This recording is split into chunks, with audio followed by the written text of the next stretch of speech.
Hi, this is Brad Constantine, and this is a podcast recording of the Old Testament. Although this is not an official recording of the Church of Jesus Christ of Latter-day Saints, every effort's been made to be as doctrinally accurate as possible. I'll be using for the text the Joseph Smith translation of the Old Testament, along with many commentaries from general authorities of the Church, BYU professors, Bible scholars, and others. This format will be very detailed, and so if you want a deep analysis of the Old Testament, you come to the right place. Thanks for your attendance. Hi, and welcome back to the Old Testament podcast. This Exodus 27 podcast will be the next episode. I messed that up, didn't I? Oh well, this is Exodus chapter 27. All right, verse 1. And thou shalt make an altar of shittim wood, or acacia, 5 cubits long, and 5 cubits broad. The altar shall be 4 square, and the height thereof shall be 3 cubits. Now remember, this is the altar that's outside the actual structure of the tabernacle, where the sacrifices will be offered.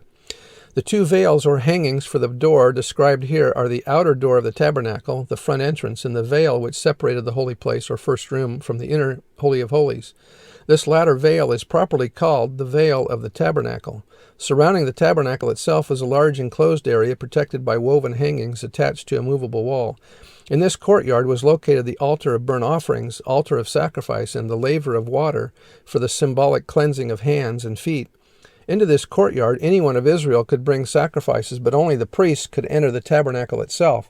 Sometimes, however, the tabernacle referred to in the Old Testament means the whole complex, including the courtyard, and not just the tent itself. Each pillar of the court of the tabernacle was ringed horizontally by silver fillets, which were rectangular bands around each pillar to both protect the wood and beautify it. The hangings or the fabric which formed the outer walls of the court were attached to the top of each pillar and were secured at the bottom by ties to the brass pins which were firmly driven into the ground. The following are the furnishings of this outer court: altar of burnt offerings. All burnt offerings performed within the tabernacle took place on this altar. It was hollow, 5 cubits square, and 3 cubits high, or about 7.5 by 7.5 by 5 feet in dimension. It was made of shittim wood overlaid with brass plates. It had 4 horns on its corners. Upon these horns the blood of the sacrifice was to be smeared. By laying hold of these horns, a person could find asylum and safety, although not if he was guilty of premeditated murder. Sometimes the horns were used to bind the animal or intended sacrifice. Holy instruments of sacrifice. The pan was a large brazen dish placed under the altar to receive the ashes as they fell through. Brazen fire shovels were used for emptying the pans. The basins were receptacles used to catch the blood from the sacrifice. The flesh hook was a 3-pronged hook that the priest used to dip into the sacrificial container. That which he brought up was to be kept for himself. The fire pan was the container in which was kept the continuously burning fire for sacrifice. Laver. This, like the altar of sacrifice, was made of brass. It stood between the altar of sacrifice and the tabernacle. It was used by the priests for cleansing, preparatory to entering the tabernacle. In Solomon's day, when a permanent temple was constructed, the laver was set on the backs of 12 oxen. And that's similar to the baptismal fonts that we have today in the temples that are also upon the backs of 12 oxen. Verse 2, And thou shalt make the horns of it upon the 4 corners thereof. His horns shall be of the same or part of the altar, and thou shalt overlay it with brass or bronze. And thou shalt make his pans to receive his ashes, and his shovels, and his basins, and his flesh hooks, and his fire pans, and all the vessels thereof thou shalt make of brass.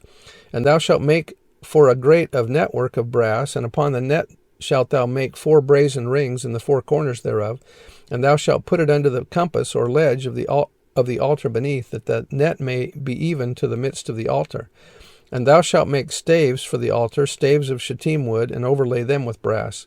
And the staves shall be put into the rings, and the staves shall be upon the 2 sides of the altar to bear it. Hollow with boards shalt thou make it, as it was showed thee in the mount, and so shall they make it.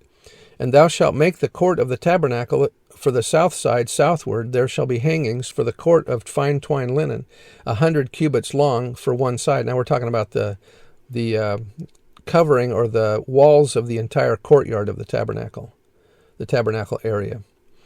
And the 20 pillars thereof, and their 20 sockets or bases shall be of brass. The hooks of the pillars and their fillets or fillets shall be of silver.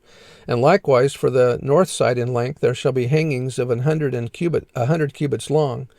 and his 20 pillars and their 20 sockets of brass, the hooks of the pillars and their fillets of silver. And for the breadth of the court on the west side shall be hangings of 50 cubits, their pillars 10 and their sockets 10. And the breadth of the court on the east side eastward shall be 50 cubits. The hangings of one side of the gate shall be 15 cubits, their pillars 3 and their sockets 3. And on the other side shall be hangings 15 cubits, their pillars 3 and their sockets 3. And for the gate of the court shall be an hanging, a screen or curtain, of 20 cubits, of blue, of purple, and scarlet, of fine twined linen, wrought with needlework, and their pillars shall be 4 and their sockets 4. And the pillars round about the court shall be filleted with silver, and their hooks shall be of silver, and their sockets of brass. And the length of the court shall be 100 cubits, and the breadth 50 everywhere, and the height 5 cubits of fine twined linen, and their sockets of brass. So the 100 cubits is really 150 feet long. The 50 cubits is going to be 75 feet wide. All the vessels of the tabernacle, and all the service thereof, and all the pins thereof, and all the pins of the court shall be of brass. And thou shalt command the children of Israel that they bring thee pure olive oil, beaten for the light, to cause the lamp to burn always. In the tabernacle of the congregation, tent of meeting, without the veil, or outside the veil, which is before the testimony, Aaron and his sons shall order it, or keep it in order, from evening to morning, before the Lord. It shall be a statute forever unto the generation on the behalf of the children of Israel. If you Google Jerusalem or Israelite tabernacle, you'll get a sense for what this all looks like. You can see a picture of what the tabernacle looked like, the tent, and the walls around it, and so on. It's pretty cool. See you next time. Bye.